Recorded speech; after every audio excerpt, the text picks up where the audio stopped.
The fire of Rome burned brightest in the temple of Vesta. They were called the Sacred Ones, young girls sworn to keep the eternal flame alive, their innocence bound not to love, nor to family, but to the city itself. Rome promised them honor, power, and a place above mortal women, yet behind the veil of sacredness lay a nightmare. To falter, even slightly, meant punishments so cruel they whispered across centuries. These punishments, delivered to Rome's most revered virgins, remind us not of glory, but of how a society can sanctify cruelty in the name of tradition and power. To understand the terror faced by the Vestal Virgins, one must first understand their role. Chosen as children, often between 6 and 10 years old, they were taken from their families and placed into a life of isolation. These girls were stripped not only from their homes, but also from any possibility of a normal existence. Their childhood laughter was replaced by ritual discipline, their futures bound by a vow of chastity lasting 30 years. They were Rome's pride but also Rome's prisoners. For the city claimed ownership not just of their bodies, but of their souls. In the grandeur of the Roman Forum, where marble columns reached for the heavens, and citizens gathered to boast of the empire's strength, the Vestals walked with quiet grace. They were symbols of purity, said to embody the stability of Rome itself. The people bowed in respect, senators deferred to them, and even emperors acknowledged their sacred presence. But with reverence came the heaviest burden. If the eternal flame of Vesta flickered out, or if a virgin broke her vow, it was not seen as human error. It was treason against Rome, and treason demanded punishment. The first punishment was silence, an almost inhuman silence forced upon the condemned. If a Vestal Virgin was accused of breaking her vow of chastity, the Roman law forbade her execution by sword, fire, or hanging. Why? Because her body was sacred, untouchable. To spill her blood was to defile the gods. And so, Rome created a punishment darker than death itself. She would be buried alive. Imagine the procession, a solemn march through the Forum, crowds lining the path, whispering prayers or jeers. The condemned virgin, draped in white as though still pure, was led to a small underground chamber, prepared with a bed, a lamp, and a morsel of food, not to save her, but to deceive the gods into believing she was not killed directly. Then the earth closed above her, the stone sealed the entrance, and the world fell away. Alone, entombed, the sacred virgin would wait for death in the suffocating dark, her cries muffled by Rome's soil. This was punishment disguised as rituality, washing its hands while burying its daughters alive. Yet cruelty did not end there. The second punishment came for those accused of neglecting their sacred duty to guard the eternal flame. If the fire of Vesta went out, it was seen as a reflection of Rome's own fading strength. And though fire itself is merciless, Rome found a way to be crueler. The Vestal who allowed the flame to die was stripped, beaten with rods, and humiliated before the people she once walked above. The lashes fell not on a criminal, but on a child of the gods. Each strike was more than pen, it was shame. Her dignity was shredded, her body a spectacle. And in this punishment, we see the paradox of Rome, a society that exalted purity, yet brutalized purity when it did not serve their image. The third punishment was perhaps the most terrifying, because it was psychological as much as physical. Suspicion alone was enough to ruin a Vestal. Rumors of impurity, whispers of secret love, Even unfounded accusations from political rivals could drag her into trials where her word meant little against power.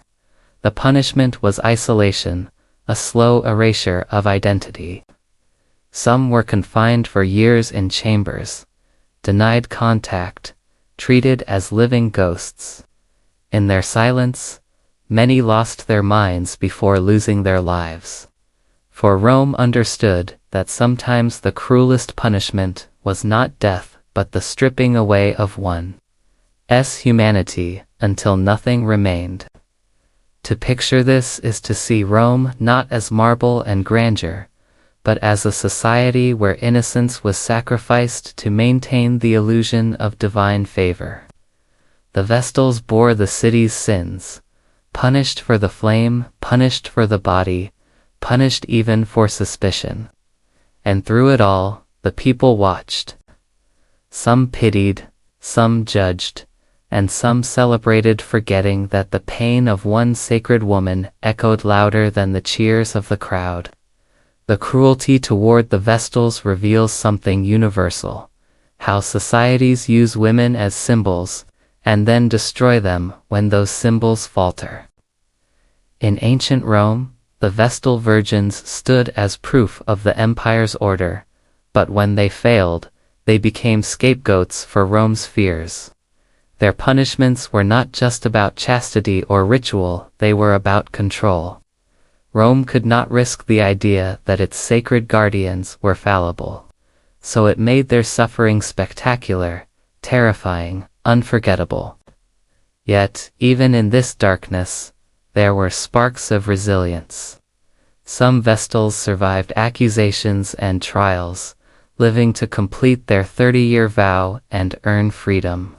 A rare few gained power and influence, their voices reaching the Senate itself. These women remind us that dignity can flicker even in a world of cruelty.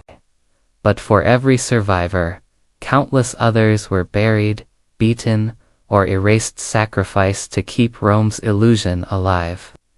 The story of the Vestals is not just ancient history, it is a mirror held to every age, reminding us how easily power disguises cruelty as justice, how sacred titles can become chains, and how societies turn women into symbols while denying them humanity. The punishments of the Vestal Virgins are remembered not because they were rare, but because they echo the timeless truth. When dignity is bound to power, innocence is never safe. And so, as we walk through the ruins of Rome today, among the shattered stones of the Forum and the temple that once held the eternal flame, we must listen closely. Beneath the echoes of triumph, beneath the marble arches, there is another voice, the voice of the buried, the beaten, the silenced. They remind us that history is not only written by victors, but also whispered by those whose suffering built the foundations of empire. Their cries were muffled by earth and time, but their story still breathes. But let us step deeper into the shadows of this story. Imagine standing in the Roman Forum at dusk, when the marble stones are washed in gold and crimson. The crowd gathers, restless, eager for spectacle. It is not the roar of gladiators today. It is not a war triumph. No, the people have come to watch a sacred woman punished. For Rome knew how to dress cruelty as ritual, how to make horror look like justice. And so, as the Vestal Virgin walked her final path, the city bore witness not in grief, but in fascination. Burial alive, the most infamous of all punishments, was never swift. Rome prided itself on not killing the sacred body, yet it engineered a death worse than any blade could give. The Virgin descended into the earth, a chamber dug beneath the soil. She saw the narrow bed, the flickering lamp, the crumbs of food that mocked survival. The priests gave prayers as though blessing her, but their voices were daggers. The stone slab lowered, the earth sealed, and Rome congratulated itself for maintaining the gods' laws. Above, the crowd dispersed, the forum returned to life.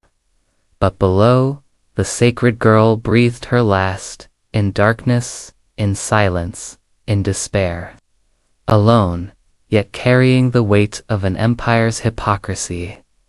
The cruelty of this punishment strikes us even today, because it was never about justice, it was about fear. The Vestal Virgins were supposed to embody purity so absolute that their failure threatened Rome's very identity. And when Rome felt threatened, it responded not with compassion but with violence disguised as righteousness. That is a pattern history knows too well. Societies punishing symbols instead of addressing their own flaws. The second punishment, the lashings for letting the sacred flame die, was perhaps less final, but no less brutal. The whip fell upon bodies revered as holy. The sound of leather striking flesh echoed in the temple courtyard. Every strike told the people, Rome's order is more important than her dignity. The Virgin was humiliated, shamed before those she once walked above. She bled not because she sinned, but because Rome demanded perfection, and perfection is always an illusion. To watch such punishment is to see cruelty justified as ritual discipline. It was not enough to wound the body. Rome needed to break the spirit. And what of the third punishment, the slow suffocation of identity, the prison of suspicion? Imagine the silence of confinement, where each day feels like a year. A Vestal accused, but not yet condemned, would often be isolated, her every movement scrutinized, her every word weighed. Whispers grew louder than truth, and in a society where women's voices were rarely equal to men's, her defense mattered little. For some, isolation stretched on until the soul unraveled. This was death without burial, erasure without mourning. The empire had learned that sometimes the sharpest blade was not steel, but silence. But the story of the Vestals cannot end only with cruelty. For within this system of punishment and fear, there were moments of resistance, subtle, quiet, but powerful. Some virgins endured all 30 years of their vow, emerging not as broken figures but as women of influence. Freed from their duties, they could marry, inherit wealth, and in rare cases, advise the very men who once judged them. These survivors remind us that dignity, though battered, can persist. And yet, their freedom was purchased. On the suffering of other sisters buried alive, whipped in shame, or erased into silence. The paradox of the Vestals lies here. They were symbols of Rome's greatness, yet Rome's greatness demanded their sacrifice. Consider the psychology of the crowd that watched these punishments. The Romans, who adored the spectacle of the arena, also adored the spectacle of piety. To see a Vestal punished was to feel Rome purified. They told themselves the gods were appeased, that the city was safe. But beneath that belief lay complicity. Every cheer, every whisper, every stone cast upon the grave sealed not only the Virgin's fate but the soul of Rome itself. The cruelty was not hidden in shadows. It was displayed in daylight, a theater of suffering where innocence was the ticket. And so we must ask, what do these punishments reveal about Rome? They reveal a society that valued order over humanity, power over compassion. They reveal how easily purity can be weaponized, how quickly innocence can be sacrificed to maintain control. The Vestals remind us that sacredness does not always protect, sometimes it condemns. And in their suffering, we hear echoes that stretch beyond Rome. For every society has its symbols, and every society is tempted to punish those symbols when fear outweighs justice. Yet the Vestals were not only victims, they were also reminders of resilience. They carried Rome's sacred flame for centuries, their presence woven into the empire's identity. They showed that women, even in a world built to silence them, could embody power, though at a terrible cost. Their suffering is part of history, but so is their endurance. To remember them is not to glorify Rome, but to honor the human beings behind the myth. Walk today among the ruins of the Forum, and the Temple of Vesta still whispers. The marble walls are broken, the flame extinguished, the empire long gone. But if you listen closely, you will hear not the chants of triumph, but the muffled cries beneath the soil. You will feel the lash of the whip in the silence of the stones. You will sense the suffocating chambers where suspicion strangled innocence. And you will know that the story of the Vestals is not only about ancient Rome, it is about every age that sacrifices humanity to preserve illusion. For the question the Vestals leave us is this: when dignity collides with power, who survives? Rome chose power, and in doing so, it buried its daughters alive. But we, who stand centuries later, must choose differently. We must hear their cries, not as echoes of the past, but as warnings for the present.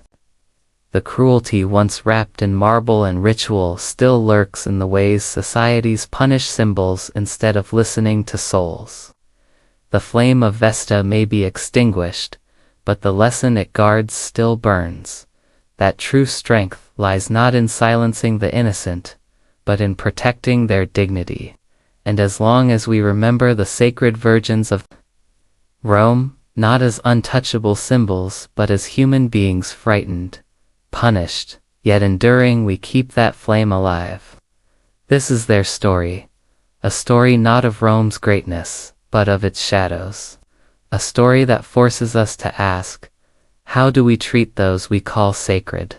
Do we honor them as people, or sacrifice them as symbols? The answer will decide whether history remembers us as just or as cruel. And so, we close the chapter, but not the memory. For the voices of the buried still call from the earth, not asking for pity, but for recognition. To walk among ruins is to walk among them. And when we listen, truly listen, we find not only their pain, but our responsibility.